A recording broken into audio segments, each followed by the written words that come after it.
All right, let's dive into a really powerful, no-nonsense way to look at life. And we're pulling these ideas straight from the playbook of Matthew McConaughey. Now, this isn't about finding easy answers. Nope. This is a framework for dealing with the world exactly as it is, with all its challenges and all its rewards that you have to earn. And it all starts right here with this one fundamental truth. Look, this isn't about being pessimistic. It's just about being realistic. Because think about it.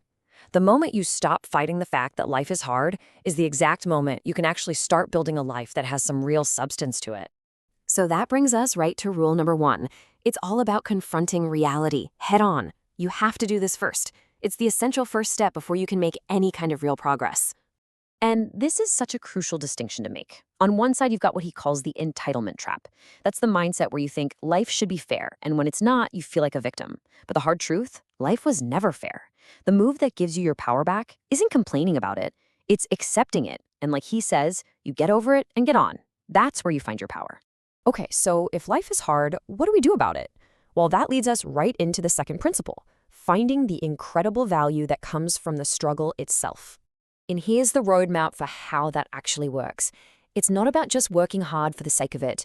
No, it's a very deliberate process. You set an intention, you prepare for it, you put in the work, you break a proverbial sweat. And it's only after all of that that you earn that amazing feeling of gratification. Self-respect isn't just given to you, it's something you have to build. And that's really the heart of it, isn't it? The things you truly have to work for, those are the things that stick with you. They literally become a part of your story. They get written into your lineage. We're not just talking about one single accomplishment here. We're talking about building a deep foundation of resilience that gets you ready for whatever life throws at you next.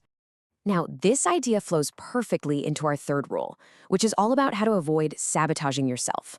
And the key? It's about shifting your focus away from the outcome and onto the journey itself. I mean, have you ever felt this? You're so close to achieving something big, and then all of a sudden you just freeze up. Or maybe you get that little voice in your head that says, success feels too good to be true. That's what he calls a fictitious ceiling. It's a limit that we put on ourselves. The solution here is so simple, and it's beautifully counterintuitive. Stop staring at the finish line. Just get so lost in the doing of the thing that you completely forget to be nervous about the result. Stop watching yourself on the Jumbotron and just play the game. The approach is the destination. And this leads to a really fascinating concept, the immortal finish line. Now, this isn't some goal you can just check off a list. It's a target that is always, always just beyond what you can reach, and it's designed to constantly pull you forward, to make you better. Think about it like this. Bo Jackson didn't just aim for the goal line. He aimed for the tunnel beyond it. The world's best snipers don't just aim at the target, they aim through it. When your destination is beyond the measurement, you just perform on a completely different level. This brings us to our fourth rule, and this one makes the whole philosophy deeply personal. It's about finding a permanent target to guide your entire life. So get this. When he was 15, someone asked him who his hero was. His answer? Me in 10 years. Then, when he was 25, his hero was him at 35, and on and on. You see the pattern, right? His hero is this constantly moving, aspirational version of himself that he is always striving to become. And this is the absolute genius of it. The whole point isn't to become your hero. He knows he's never going to catch that guy. And he says, that's just fine with me, because the whole point is to always have somebody to keep on chasing. It's the pursuit, not the arrival, that gives him constant direction and drive. So let's bring this all home with the fifth and final rule. And this one is really the ultimate takeaway. It's about taking complete and total ownership of your life. We spend so much of our energy trying to find the one perfect path, and we get paralyzed by the fear of making the wrong choice. But maybe we're asking the wrong question.